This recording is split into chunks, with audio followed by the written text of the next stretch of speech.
Welcome everybody, Steve with Tam Books coming at you once again with Father Paul Pearson of quite some books. He authored a few books on Dante you may have heard about in a previous talk we did, and I begged him to come back to talk about Philip. If you remember that interview, we talked about Philip Neri and joy, and since he's an Oratorian, just the shoe fits. So, Father, welcome back. Thank you very much, Steve. Good to be here with you. This should be a topic that you probably just enjoyed talking about anyways, but many people don't know about joy being a actually thing. I mean, yeah, we do have penance. You hear penitentiary guys and wearing hair shorts like Thomas More yesterday, a good example, the day before. But joy and laughter, even Thomas More, you know, hey, watch out for my beard when you cut my head off. You know, things like that. Yes. Yeah, I think for a lot of people, they have this idea that somehow you have to be intensely serious and sort of be a pain in the neck in order to be a saint. There's one great quotation when Jane Frances de Chantal was being beatified. They were interviewing all her servants and said, "Madame was very holy, but she wasn't annoying because of it." So I had this idea that if people are going to be holy around us, it's going to be really difficult to live with them. But I think the idea really is that being Christian and living a life of charity ought to produce a certain sort of joyfulness in us. St. Paul, in the sort of text that I think is sort of the foundation of talking about joyful saints, rejoice in the Lord always. Again, I say, rejoice. And you know, when you look at that sentence, you realize it's actually a command. Yeah. Rejoice. Yeah. It's your obligation. Rejoice. Well, how can you command somebody to rejoice? We usually think about rejoicing as something you just do because you feel like it. Yeah. And some people are more disposed towards being sort of cheerful, what I might call chipper, than others. And I always thought I wasn't one of those, but everybody says you are. So how do you command somebody to do something which is, in fact, we think of as an emotion? But it's not really emotional. It's really something deeper than that. And that's why St. Paul could command it, rejoice in the Lord always. Again, I say rejoice. It goes back, I think, to something very much like what Aristotle talked about when he talked about ethics in his Nicomachean Ethics. He said that happiness wasn't a pleasure. It wasn't a possession of a material thing or a physical sensation. It was actually a sort of spin-off, a side effect of virtue. It says happiness is activity in accordance with virtue. When you're doing the right thing, everything just feels in sync, everything feels right, and it just sort of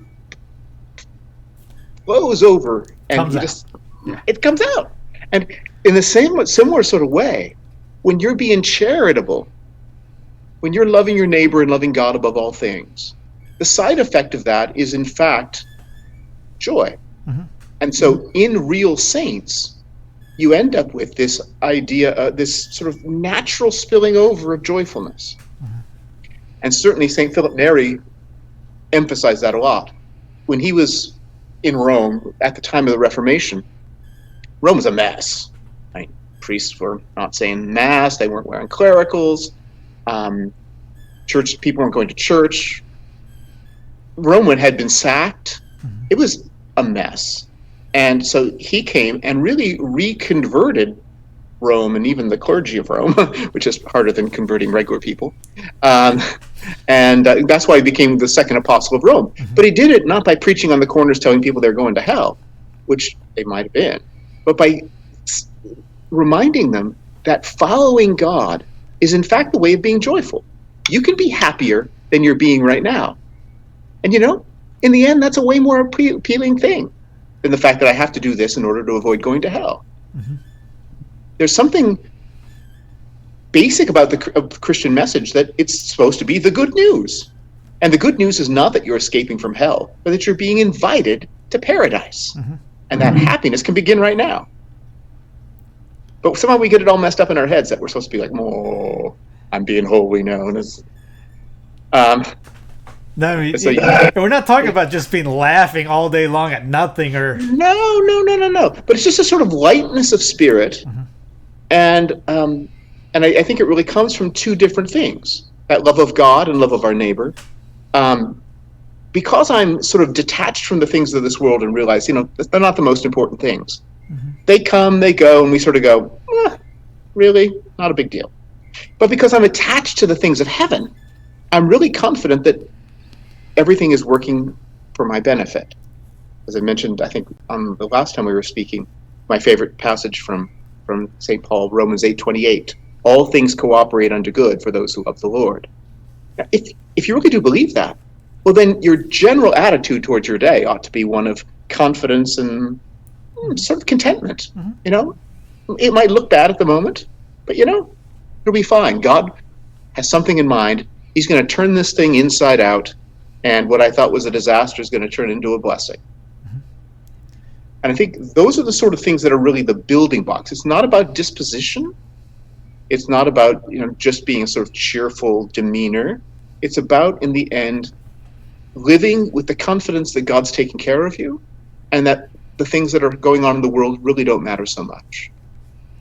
Yeah, we forget about that. We're not made for here. We're made for heaven part. So as the world could be burning right now, you can still have a joy. You can still have joy inside you, knowing that part.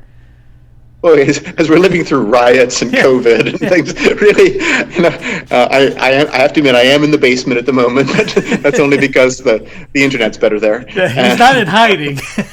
No, not at all. But there are times when you sort of feel like being in hiding, when you feel as though really this is pretty crazy. Well, when you look at the history of the church, that's been the way that it is for almost all of it. St. Philip was living in that time, churches were in ruins, popes weren't living very holy lives. He saw the church at its worst, at one of its pits. And he looked at that and still was able to be joyful in the midst of all of that. Can you be joyful in the midst of the mess? That's the test. Everybody can be joyful when everything's going fine. But can you be joyful in the midst of the mess? What used to shock the Romans about the early Christians was when they were going to their martyrdom, and they were waving and thinking that they were really being blessed by God. They were chosen to suffer for God. And people are going, these people are like going to their wedding feast. What's wrong with them? And it really shook the Romans. And it should, because here are people who are being happier than the Romans were, and they had no right to be. They're about to die. I was once talking to a man who was doing very well in life, and he asked to speak to me. I said, "What do you want to speak to you about?" And I said, I'm not sure. I said, "Okay." He says, "Well, it started like this." He says, "You seem happier than I am, and you have no right to be." I go, "What do you mean?" He says, "Well, I have everything I've ever wanted, and you have almost nothing." Yeah, well, that's true, really. That's true. But he says, "So why is it that if I have all this stuff and have all this success, why is it that you're more joyful than I am?" I said, that really is the basic question. Yeah. You have all those things and you're not joyful. What does that tell you about all those things? Tells you that they're not really productive of joy. So maybe you shouldn't invest so much in them. I remember my brother was they go down to, Peru for a mission, the fraternity does. And I was reading one of the seminarians was doing like a daily blog. And he was talking about how these people were just incredibly, have nothing, but they're happier than anybody's ever met. And I'm reading this at a Chinese restaurant. And I look at people walking in and they just look miserable. Yeah. I'm like, wait, something's not adding up. How these guys are eating off dirt all day long and smiling and hugging people that they see. We can't even hold the door open for our neighbor walking by and we give him an evil look. Yeah. We've lost the gift of being joyful. And we've lost it along with the practice of being really Christian. And so, it's we're not doing this just for God. Even if God didn't exist, we'd still need this for our sake. I always tell my seminarians when they're, thinking about, I ask them, why you want to become a priest? And they said, "Oh, the church needs priests." And I go, not really.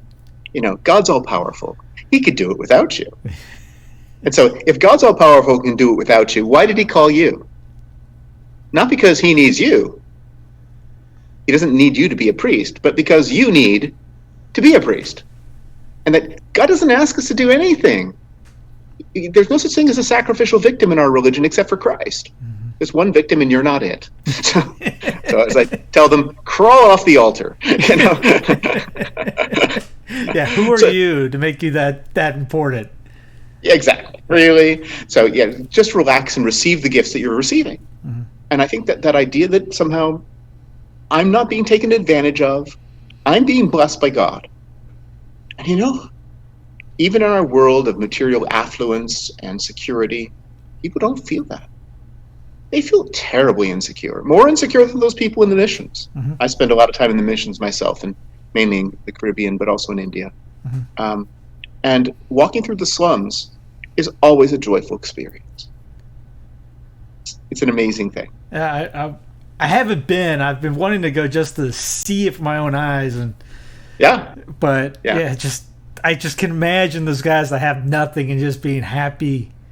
Just to be happy. Right. You wake up and you're thankful. And I was with the Missionaries of Charity, Mother Teresa sisters in Calcutta. In Calcutta, I was giving talks to their novices, and I had to walk about half an hour from where I was staying to the mother house there, and through the core of Calcutta's slum.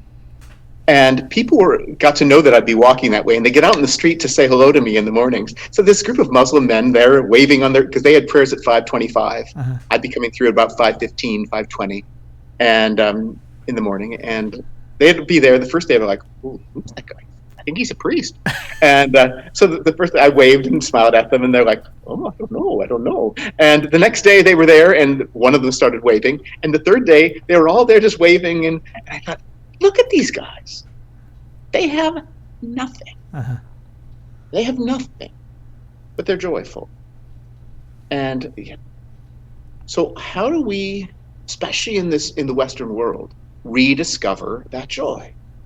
Because, you know, if Christianity is just a burden, just a sort of series of requirements of do's and don'ts that you have to live up to so that maybe you can make it to heaven, most people aren't going to find that really very appealing. That's not going to be a good news.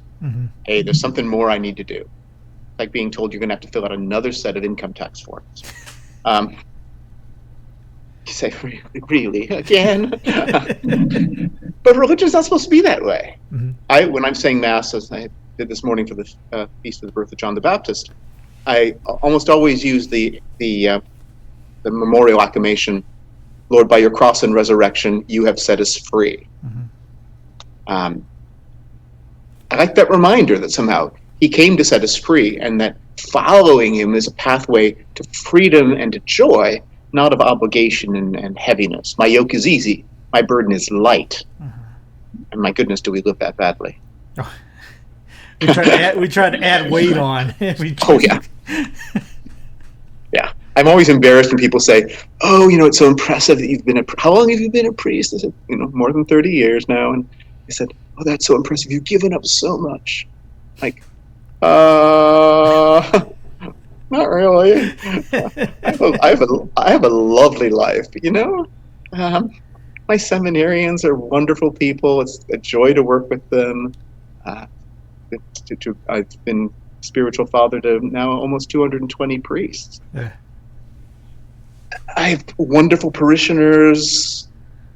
You know, how many people have that level of connection? How many fathers get that level of connection every day?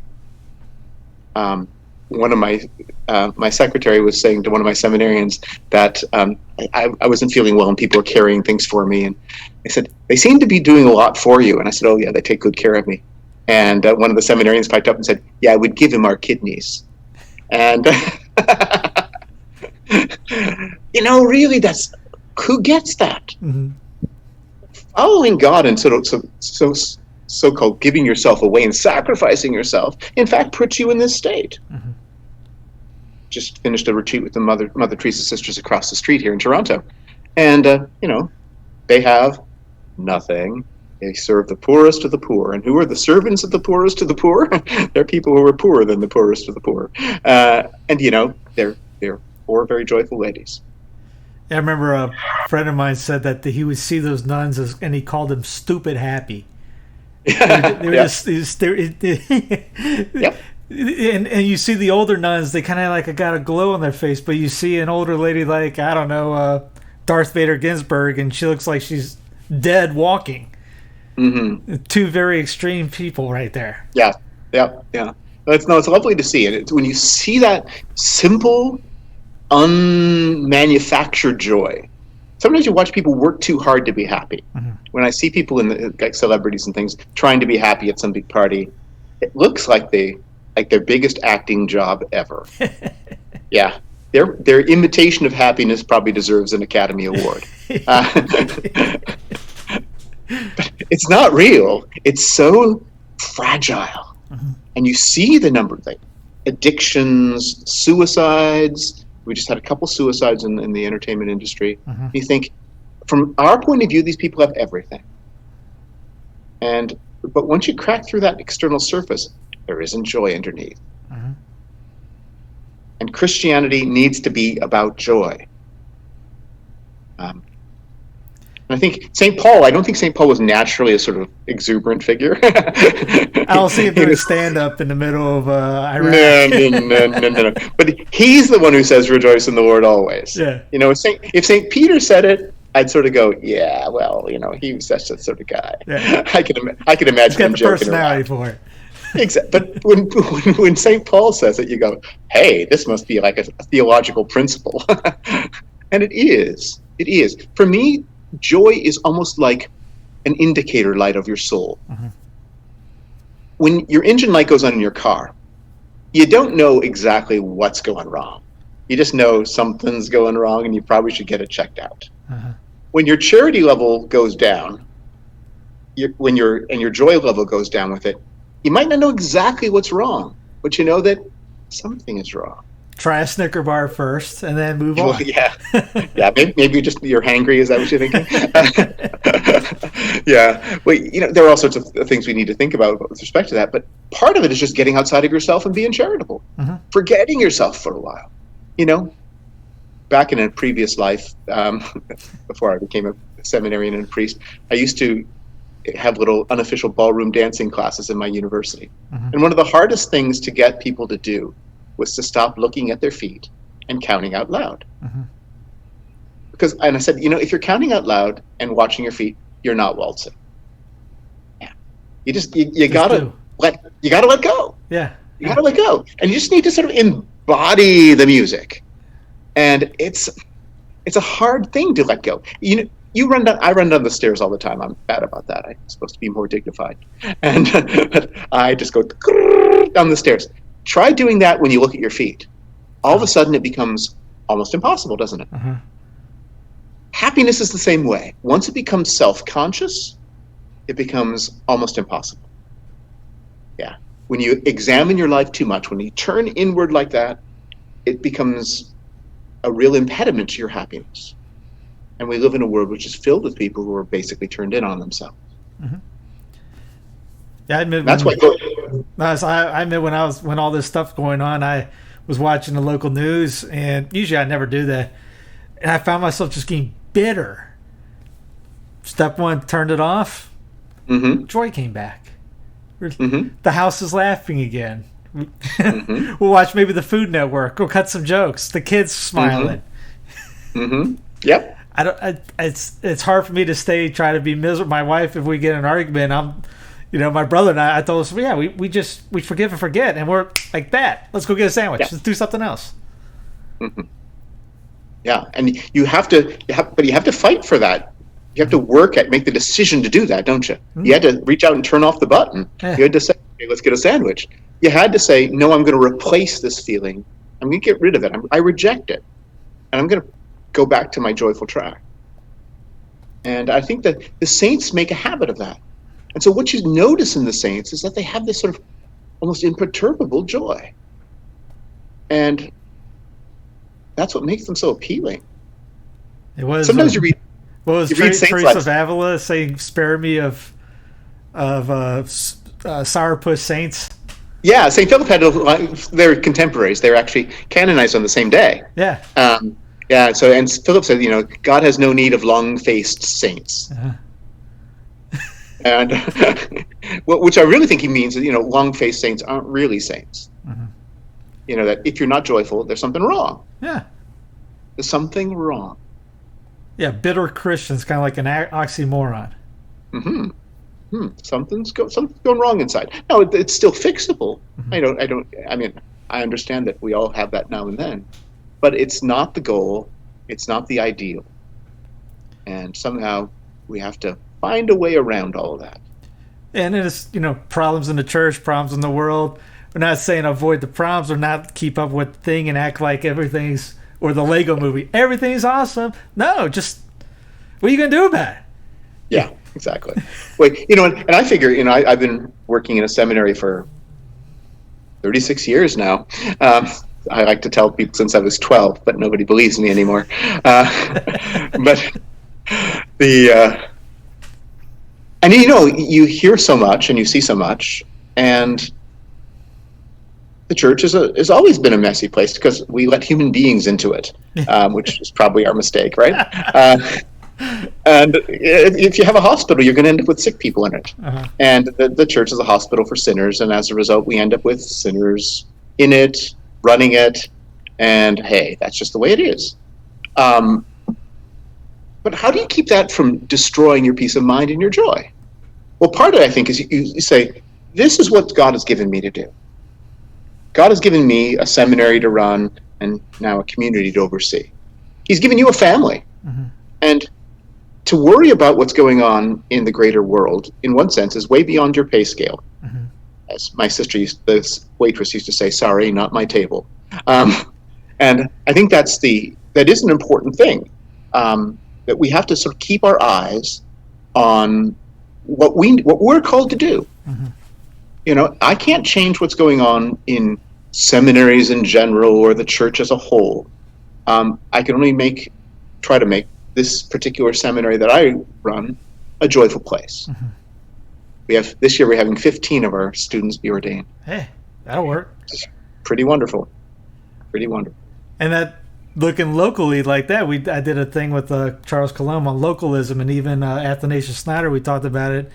Mm-hmm. If you don't look at the big picture, but work on your family, work on the seminary, and that will spread out, especially you work neighborhood, county, city. If you look global, it's impossible. You get overwhelmed and you just get discouraged. The example that they use in the gospel is you have to be like yeast in the bread. Mm-hmm. Well, the individual yeast just does his little thing. He digests and he produces the gas, and that makes the bread leaven. He's not worried about what the other yeast are doing. Yeah. He's not thinking about, the percentage of hydration or, exactly whether they doubled in bulk before they put it in the oven. He can't worry about that. All he can do is his little bubble. Mm-hmm. And I think that's the way that Christians need to work without getting overwhelmed. And I think the internet tends to draw us into that sort of being overwhelmed with and having to keep up on every problem. Well, I can't fix everything. Well, as you mentioned, problems in the church, there's a book by Philip Hughes, the great church historian, on the councils of church, and it's entitled Crisis in the Church. We've always had a crisis. That's why you have councils. Exactly. Yeah, that's a wonderful book, I think. We're actually, every year, the Oratory has a summer school, which if you're interested, you can get on our website. This year it's on Zoom, so everybody can get from everywhere. And the first week is on the Catechism. The second week is now on the 4 ecumenical councils. First 4 ecumenical councils. I see up through Chalcedon, so 325 to 451. And it's basically a response to crisis. So how do you live through crisis, which is basically the norm for the church, and keep your peace and joy? Knowledge helps. I remember I had a lady come up to my table when we were at the Eucharistic Congress in Charlotte, and she's all worried about the papacy and what Pope said this, Pope said this. I go, oh, hold on. What do you know about the Cadaver Synod? I never heard of it. What'd you know about the pornocracy and during the reign of John the 12th? Never heard of it. What'd you know about this? Never heard of it. I go, well, let's talk about this for a minute. Imagine Facebook and social media at the Cadaver Synod. She walked away with a different perspective, going, "Yeah, it's not as bad as I thought it was going to be." Well, I trained as a medievalist, so Yeah, you know exactly. I got the dirty bits already. And Yeah. I remember when I was an undergrad, I was doing Reformation studies, and one of my friends, when I was converting, said, "You studied the Reformation. How can you become a Catholic?" And my response was, when I read somewhere else, I obviously didn't come up with it, said, the church run so badly as this, that still here 2,000 years later must be guided by the Holy Spirit. Yeah. Yeah, it's a mess. It's a mess. But somehow the Holy Spirit keeps it going and keeps us joyful in the midst of the mess. Mm-hmm. It's always been a mess. This isn't worse than ever before. Somebody was asking me about the church's response in Toronto to COVID, and I said, this isn't our first rodeo with pandemics. We did the Black Death. Plagues went through Europe regularly. We've done this before. It might be the first for society and health organizations to have to deal with it in the 20th century. Really in the last 100 years since the Spanish flu. Mm-hmm. But for us in the history of the church, we have masses in time of pandemics. It's in the book. What's that? All that insurance commercial. We know a thing or two because we've seen a thing or two. Yeah. Well, in 2,000 years, really. Somebody says, "Isn't this COVID thing horrible?" I said, "Listen, it ain't the Black Death." Yeah. Yeah, it ain't the Black Death. But it's still something we need to take care of and be careful of. So do what you need to do. Which goes with to having some joy and not fear, but that's right. It's going to be that joyfulness is going to be one of the hardest things to regain after all of this, because of the level of anxiety. In order to get people to follow what they think are the rules, we sort of scared the wits out of them. Which, granted that some of us can be a little stubborn about following the rules, I understand why people do that. But there's been a huge burden that I've seen on people. This burden of uncertainty, anxiety about things, and people aren't going to be ready to return to normal life. Even if this virus disappeared immediately, people aren't going to be able to step back into the normal because their emotional and spiritual life has been damaged. Yeah, everything's all topsy-turvy. Oh yeah. I think they said Neil Ferguson his job was to scare the hell out of everybody. Yeah. And he did a pretty good job doing it. Pretty good job. But yeah. How do you even start with a step one on joy? I mean, regaining just a little step, not even where you were before, but practical ideas. Well, with my seminarians, I say there are 3 questions you need to ask all the time. Mm-hmm. Does God know this is happening? And you say, well, of course, God knows everything, right? He's all-knowing. Could God have made it different? Well, yeah, because God can do anything. He's all-powerful. See step 1. Yeah. So, 3rd, did God make it different? No, he made it this way. Mm-hmm. So, he knows it's happening. He could have made it different, but he let it happen this way. He must have something in mind. And then I go back to Romans 8:28. All things cooperate unto good for those who love the Lord. So, my basic question is, God let this happen. Are you going to trust him or not? Are you going to try to run the universe? Well, not such a good idea. I immediately think of Job. Where were you when I created everything? Exactly. And that really is Job's problem. It's not that Job had done anything particularly wrong, but just that Job is trying to step out of his role as a creature. And it crushes us. When we were talking about Dante last time, one of the pictures we talked about was the picture of souls in purgatory who suffer from pride, and they're walking with these enormous stones on their back because they tried to carry the weight of the world on their shoulders, like Atlas carrying the world. Right. And we're not built for that. We get crushed underneath of it. And so I think that part of this is learning to be a child of God and trusting in his providence. We need to be simple like that, like little children saying, God's taking care of me. Mm-hmm.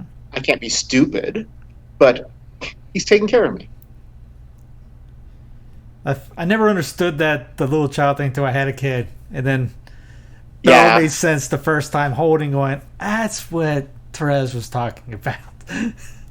If only we could believe that what you feel when you're holding your child is what God thinks when he looks at you. Yeah.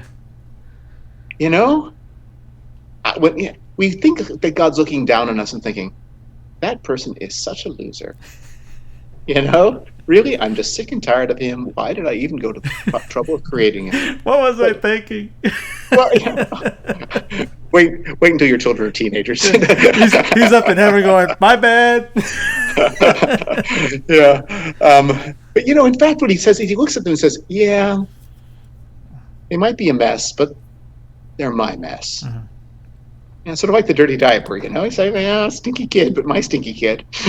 Yeah, no. What was there was that one? It was during Jansenism that somebody wasn't going to go up for communion because she was. I can't remember what saint it was, but saying that I wasn't worthy. I'm so unclean inside, and our Lord apparently gave a locution saying that yeah, but you love more than you love is what is why I want to be inside you for your love, mm-hmm. not for your wannabe thinking stains that you have. Mm-hmm. And that brings joy. Yeah, and I think we sort of forget the fact that becoming a Christian, which happens at our baptism, is in fact an adoption ceremony. Mm-hmm. You're adopted children of God. My favorite line when I'm doing baptism is, "You are now called children of God, for so indeed you are." Like, really? How comes it's so hard to hold on to that? I'm the adopted son of the creator of the universe. Mm-hmm. He's fussing over me all the time. It's really quite special. Well, like you said, do we trust? Do we treat God as a Pepsi Cola, Coca-Cola machine when we only need him when we in trouble? We hit the button to get a Coke can out. That's right. Yeah, vending machine God. Yeah. Yeah. I grew up with that because I grew up in sort of evangelical Protestantism with my father, and yeah, hey, name it and claim it. Uh-huh. Yeah, and that's not the way God works. I mean, Christ has to be the cross to be taken away from me. This cross can pass from me, then take it away. But not my will, but thine be done. Uh-huh. And so he taught us that you just don't dictate to God, that you end up having to trust him. And that what he does when things are difficult can be the most important thing for you. So there's some book called Uniformity to God's Will. I try to get everybody and their brother to read. It's golden. Yeah. I love Providence books, and mine is Abandonment to Divine Providence by Bill Cassad. But or the you really can't lose on either one, really. No. But it is the key, mm-hmm. because if I'm going to put the weight of the world on my shoulders, I'm not going to be free to be joyful. I have to choose to lay aside that burden, and only the humble can be joyful. Kids don't have to worry about things. I mean, they're not worried about whether you're paying the mortgage or not, right? Right. They're not worried about things like that. They can just run around and be silly. Well, somehow we need to discover a little bit of that we can be free. Yeah, we have some responsibilities, just enough to keep us busy. Mm-hmm. But it shouldn't be enough to burden us. Yeah, the ones that think that we have to do this, or the world's not going to work, or the company's going to go under, or anything like this. I remember Father Rippo has a thing in his lectures. Rippo, you're not that important. If I quit doing my thing tomorrow, the church is not going to end. Yeah, really. It was here before me. It'll be here after me. And what were some things that Philip did? Well, I mean, Philip tried to keep a sense of humor about himself, which I think was a very important thing. Uh-huh. And so he had lots of things that people thought of as big mortifications, and sometimes he's called God's practical joker. He once shaved off half of his beard, but people would think he was a fool. There was one cardinal who had I think, enormous feet, and he used to have these big white shoes, and when he was getting a new pair, Philip asked for them, and then would wear them under his cassock, which looked particularly bad under his black cassock. But one of my favorite stories, somebody came to him, a very serious sort, and said, "For my spiritual life and because of my past sins, I want to wear a hair shirt." He says, Philip saying, this doesn't sound so good. I think you're just punishing yourself. But he couldn't really, the guy wasn't listening. So he gave him permission to wear the hair shirt, except he had to wear it outside of his clothing. And so people ended up teasing him and calling him Brother Hair Shirt. And Philip said he got far more spiritual benefit from the teasing he got than from the irritation of his skin from wearing it underneath his clothes. That's pretty good. So he's very big on this, on making people stop taking themselves quite so seriously. There was one wealthy man who was said, making some penance for sin and wanted to give away some alms. Philip said, "No, I want you to beg on the church steps." He says, "Well, that's sort of a shameful thing to do." He says, "Yeah, it is. Go ahead." Exactly. Taking noblemen, and one of the things Philip started off with before he actually started the oratory was a confraternity taking care of pilgrims when they came to Rome. Every 25 years, that's a Jubilee year, and the number of pilgrims to Rome is enormous. But Rome, there weren't any Holiday Inns there at the time. So what did you do with all these pilgrims? Most of them came on foot. Many of them didn't eat right. And by the time they got to Rome, which was, in the middle of a marsh and had malaria and things, most of them were actually not doing so well. Yeah, they needed a place to stay. Many of them actually needed to be temporarily taken care of medically. There were no real hospitals. So St. Philip got together a few houses that he got control of and started these hospices for pilgrims. And he convinced noblemen, even cardinals, and later even popes, to come in and wash the feet of these pilgrims and make meals for them. And for centuries after this, popes would come to this confraternity for these pilgrims and serve them in this way. Wow. And that's a pretty amazing thing to get people to do. Yeah. There's a story of the nephew of Calvin coming to Rome and witnessing this and being so moved by the humility and service of Philip and the cardinals that he converted. Yeah. It was that simplicity, the willingness for a cardinal to wash his feet. He said, this doesn't sound like the Catholics that my uncle's talking about. Yeah. See, you don't win people over by an argument. You win them by charity. You win them by the example of a life.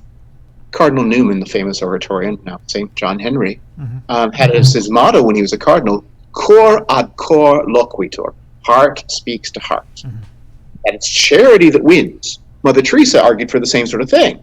That's why her missionaries are called missionaries of charity. They're not there to do social work. They're there to be sort of administrators of God's love, because that's what moves souls. Yeah, their order in Washington State converted some Sedevacantist nuns. Oh yeah? Yeah, there's a story that I can't remember the nuns that the Sede nuns group, but they saw them going, wait a minute, we're told these aren't real Catholics. They're they're doing stuff way better, more joy, more charity than we ever had. Now they ended up putting the blue lion on their habit in honor of Mother Teresa and the nuns. Wonderful. Yeah, I mean, it's funny how when you have this sense of the truth, even though you don't have an extremely developed theology of it, there's something very profound there. Mother has as her three pillars: trust, total surrender, and sheer or joyfulness. And that joyfulness is the sort of culmination of those other things. There is a story of in the Mother House in Calcutta of this young novice coming down the stairs and her looking a little long in the face, sort of, complaining about something or other. And Mother said, if you can't be cheerful, go back up to your room. God has no need of you. And she meant it. She meant it. It's kind of like, there's an old story, I can't remember, it was in Alphonsus, I think Preparation for Death, about a guy running away from a war, and it was the pagan general was saying, soldier, better change your name or change your attitude. And Alphonsus brings that in for Christians, change your name or change your attitude. Yeah. I think she understood that joyfulness sort of showed the disposition, going back to that warning light thing, Yeah. that it's sort of an indicator of what's going on inside of you. And if you're not being cheerful, then spiritually you're not ready. You're not ready to serve God. You're not ready to serve your neighbor. You're turned inwards. It's going to be hard to convert people like that. Oh, yeah. Yeah. I remember when I converted when I was 21. And my first experience of priests wasn't an extremely overwhelmingly nice one. Mm-hmm. They seemed to be miserable. And they seemed to be burdened. And so the crotchety old priest thing, that sort of stereotype, was certainly my original experience. And I'm looking at that thinking, wow, who'd want to do that? They look unhappy. Uh-huh. And it wasn't until I began to experience happy priests that I went, okay, now I can see that that's possible. But if you don't see joy, then you sort of wonder, has this calling increased their charity, or has it put the lid on their charity? And real joyful priests are a sign that their vocation is being lived in a healthy way. Yeah, so there's no excuse for not being joyful. You see that with husband wives too. You go around and say, "Oh, the old bag in the back, or the ball and chain," and they're serious. It's not very attractive. I'm like, ooh, maybe I won't get married. Or meet my hair shirt. I once heard. Now, full disclosure, my wife knows my sense of humor, and my in-laws, we sometimes like to have some fun with them. But Philip did that too. And others say, if people take life too seriously, have some fun with it, and show them that there's actually joy in life. Mm-hmm. Mm-hmm. And it's not a joy that comes from sort of distracting myself from the reality. Mm-hmm. It always comes from losing yourself in the reality. Yeah. And that's the weird thing. It's like, it goes back to think about looking at your feet while you're running down the stairs. You can't do it. In the same way, you can't be really joyful if you're being overly self-conscious. Mm-hmm. That's why Christ said, you have to forget yourself in order to find yourself. Mm-hmm. You have to lose yourself. And that's the mystery of it all. It's in pouring ourselves out that our hearts get fulfilled. And so that outward flow of my charity is where my joy comes from. And if I don't have the gates wide open, then there's going to be something missing. You said he carried a joke book with him. Well, that's a sort of funny thing. It gets used and interpreted in different ways. Uh-huh. When Philip would say Mass, he would go into ecstasy. And so when he would have to say Mass in public, he didn't want to go into ecstasy in public because it was sort of embarrassing. Mm-hmm. So he would have these jokes read to him in the sacristy to distract him enough so that he could get through Mass. Imagine having to work at being distracted enough from spiritual things so that you could do your job. Yeah, that's not my issue yet. I'm more to work at this. Roman, you were saying that it wasn't on the same topic, but I think it was Pope St. Pius X was letting somebody do a sermon, and he liked snuff. And so that was his way of letting the preacher know, all right, you've gone too long. He would sit there and go, and then they loud enough for the preacher to catch it. Wrap it up here. Yeah. Yeah. But yeah, there's say Pius X, he was a very joyful guy. There's a story of him bilocating after a confession and standing on top of the church steps from the same guy who he just had confession with, smoking a cigarette, going, "Hey, running late?" And he's running. Yeah, and when I see a pope being joyful, you could think, oh my goodness, what burdens they have. Yeah. What burdens they have. We sort of think of it, joyfulness is only going to come when I'm free of burdens. Well, it's not. The world is, if you're going to wait for the world to change and become a nice and cheerful place before you're happy, it's not going to happen. So somehow we have to be ready to be peaceful and joyful in the midst of all this, in the mess, in the burdens. Mm-hmm. And we have to live these lives as though they weren't burdens. And how do you do that? Well, you count on the power of Christ. I think that confidence is what makes the saints so different. They're connected with something more. And that connection with something more makes them feel otherworldly. Deeper. Almost like true detachment. Yeah. Well, and it's not just detached. They're detached from the things of this world, but that allows them to attach to the things of God. Yeah. I think like your soul is sort of like velcro. You only have so much space for attachment. And you have to take off some of the attachments of worldly things to make room for attachment to God. Yeah. And is it almost like a don't care attitude for secular problems? Like you see this going on. You care, but you don't care. Well, you care because these things are what the world that God gave us to work our salvation out through. Uh-huh. I care about the poor in a real way. So, I go work in the missions, but I'll do what I can. And then I have to be peaceful about it, the best I can be. And that idea that somehow this world is a means to an end.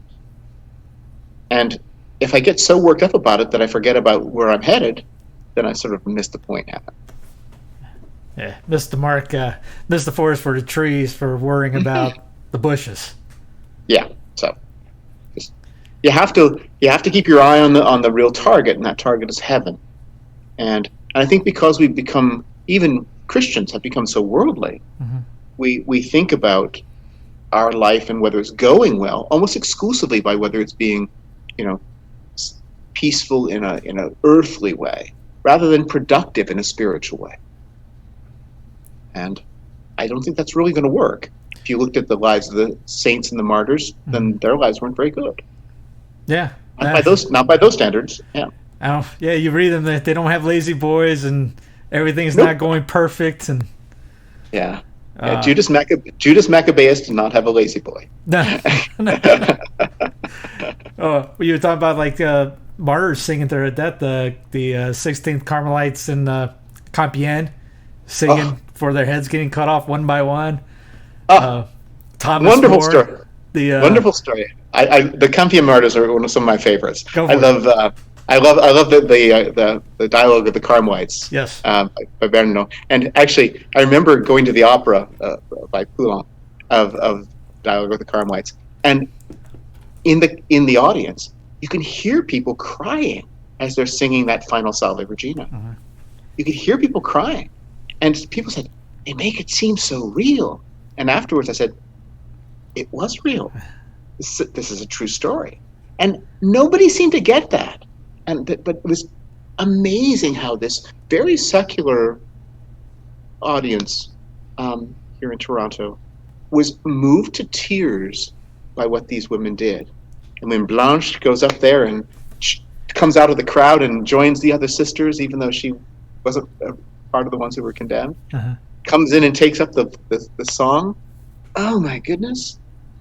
It's really something. That power. Yeah. Shows the strength in the church and the martyrs from that right there. I mean, if that could move that audience, and back then and when real time it moved the French to end up stopping the reign of terror, what can that stuff like that do today? Yeah.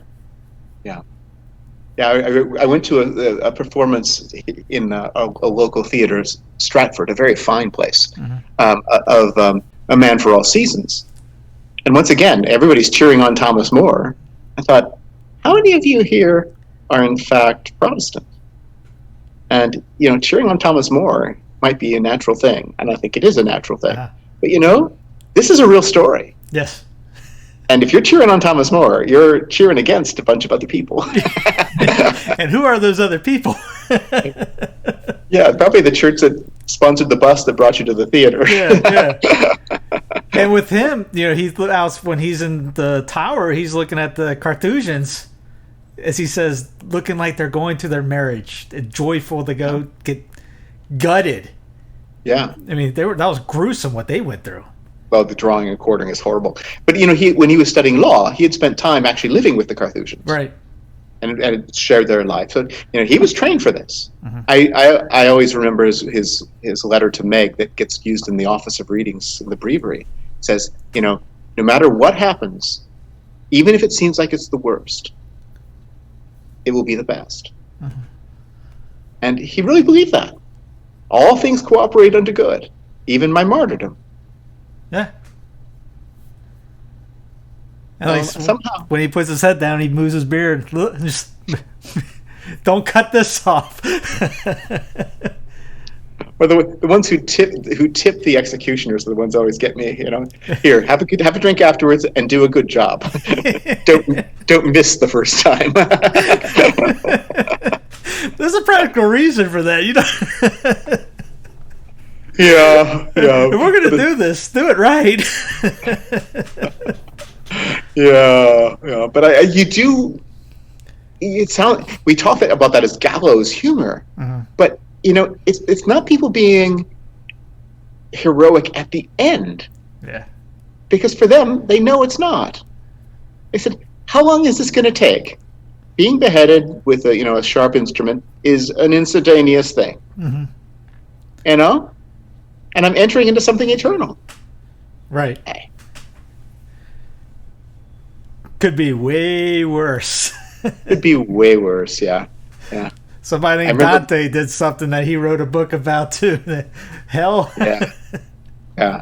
Well, we talked about Inferno last time pretty much, but in Purgatory is just coming out now from 10, and it will be released on the 14th of July. So it's in pre-order now, so if people are interested in following up their reading of the Inferno, they should get the Purgatorio volume. And I really encourage them to get both my volume and also a good translation of Purgatorio and do them together, because the whole issue there in Purgatory is that the reason you're going through Purgatory is not to punish you a little bit more. It's because right now you're twisted up and you're not free to be joyful, and so God is doing this really as a sort of spiritual rehab to get you ready for full joy. Yeah. Who wouldn't want that? Yeah. Who wouldn't want that? Sign me up. Yeah, and from the apparitions of Purgatory people, that's what they say. They want to be there. They want to be there. When Dante is going through hell, everybody wanted to talk to him because it was a little distraction from their eternal punishments. But when he's going through Purgatory, they all say, "Out of charity, I'll talk to you and answer all your questions. But out of charity, don't make it last too long, because I only have a little bit of work to do before I can go to heaven. Yeah. I want to get down to business." Yeah.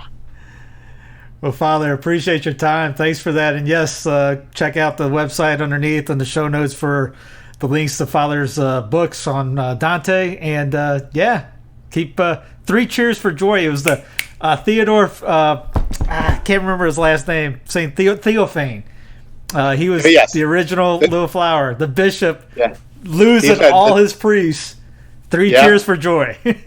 Yes, indeed. Yes. And in the end, be confident that that's the real key of Christianity, and it's also the key to evangelization.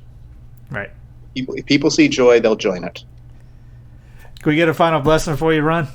May the blessing of Almighty God, the Father, and the Son, and the Holy Spirit descend upon you and remain with you forever. Amen. St. Philip, pray for us. Yeah. Amen to that. Thank you, Father. You're very welcome. God bless you, Steve.